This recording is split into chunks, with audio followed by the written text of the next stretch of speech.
Hello, ఈరోజు మనం village స్టైల్లో చికెన్ కర్రీని చేసేసుకుందాం. ఫస్ట్ మనం చికెన్ని 2 times బాగా వాష్ చేసుకోవాలి.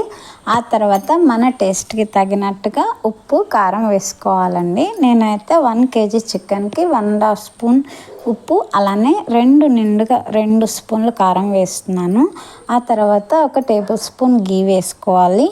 ఆ తర్వాత 1.5 స్పూన్ జింజర్ గార్లిక్ పేస్ట్ కూడా వేసుకొని వీటన్నిటిని బాగా కలుపుకోవాలండి. ప్రతి ముక్కకి ఈ ఉప్పు కారం ఇదంతా పట్టేలా బాగా కలుపుకోవాలి. ఒక 5 minutes వీటిని ఇలా కలుపుతూనే ఉండాలండి. అలా అయితేనే ప్రతి ముక్కకి ఈ ఉప్పు కారం బాగా పడుతుంది.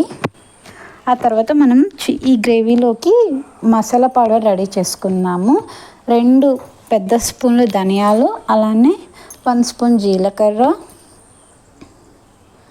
2 దాల్చిన చెక్క ముక్కలు, ఒక 10 లవంగాలు,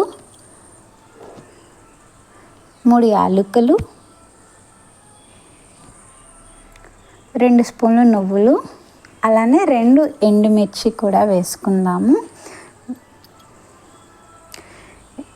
ఇప్పుడు వీటిని దూరగా వేయించుకోవాలండి. ఫస్ట్ పాన్ పెట్టుకోవాలి, తర్వాత ధనియాలు వేసుకోవాలి, ఆ తర్వాత జీలకర్ర వేసుకోవాలి, ఆ తర్వాత లవంగం, దాల్చిన చెక్క వేసుకోవాలి, యాలకులు కూడా వేసుకోవాలి. వీటన్నిటిని బాగా కొంచెం మంచి వాసన వచ్చిన టైంలో కొంచెం ఎండుమిర్చి అలా వేసుకోవాలి. లాస్ట్లో మనం నువ్వులు వేసుకోవాలండి. ఇవి నువ్వులు చిటపట అన్నాక కట్టేసుకోవాలి వెంటనే.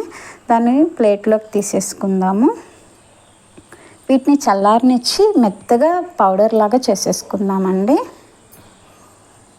ఇలా ఇన్స్టెంట్గా చేసుకుంటే దీని అరోమా కానీ అది కానీ చాలా బాగుంటుందండి. ఆ తర్వాత మనం పాన్ పెట్టుకొని ఆయిల్ వేసుకుందాం. ఆయిల్ వేడైనాక మళ్ళీ ఇంకొంచెం దాల్చిన చెక్క, 4 లవంగాలు వేసుకుందాం. అవి ఫ్రై అయినాక చిన్న ముక్కలుగా కట్ చేసుకున్న పెద్ద ఉల్లిపాయలు వేసుకుందాము. ఇవి కొంచెం ఫ్రై అయ్యాక 1.5 స్పూన్ జింజర్ గార్లిక్ పేస్ట్ వేసుకుందామండి. ఇది అడుగంటకుండా దగ్గర ఉండి బాగా కలుపుకున్నాము. ఆ తర్వాత మనం మ్యారినేట్ చేసుకున్న చికెన్ కూడా వేసుకుందాము.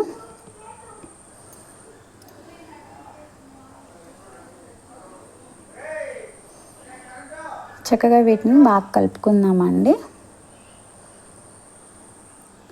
మనం మూత పెట్టేసుకొని కాసేపు మగ్గనిద్దాము. ఒక 2 to 3 minutes అయినాక ఒక పెద్ద టమోటాని చిన్న ముక్కలుగా కోసుకొని వాటిని కూడా వేసుకుందాము.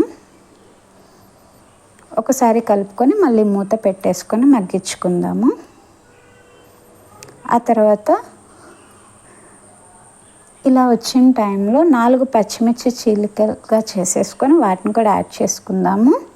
అలానే మనం గ్రైండ్ చేసుకున్న ఈ మసాలా పౌడర్ని కూడా వేసుకుందామండి. అంతేనండి, చాలా చాలా బాగుంటుంది ఇలా చేసుకుంటే కనుక.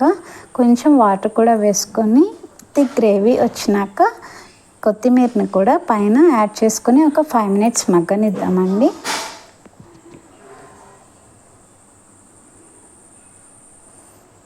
చాలా సింపుల్గా చేసేసుకోవచ్చు. ఇది కొంచెం పౌడర్ చేసుకోవటమే ప్రాసెస్ లాగా అనిపిస్తుంది, కానీ మిగతాదంతా చాలా సింపుల్గా చేసేయచ్చు. ఈసారి మీరు కూడా ఇలా ట్రై చేసి చూడండి. అలానే ఎలా వచ్చిందో కామెంట్ చేసేయండి. ఈ వీడియో మీకు నచ్చితే లైక్ చేయండి, షేర్ చేయండి అండ్ సబ్స్క్రైబ్ చేయండి. Thank you.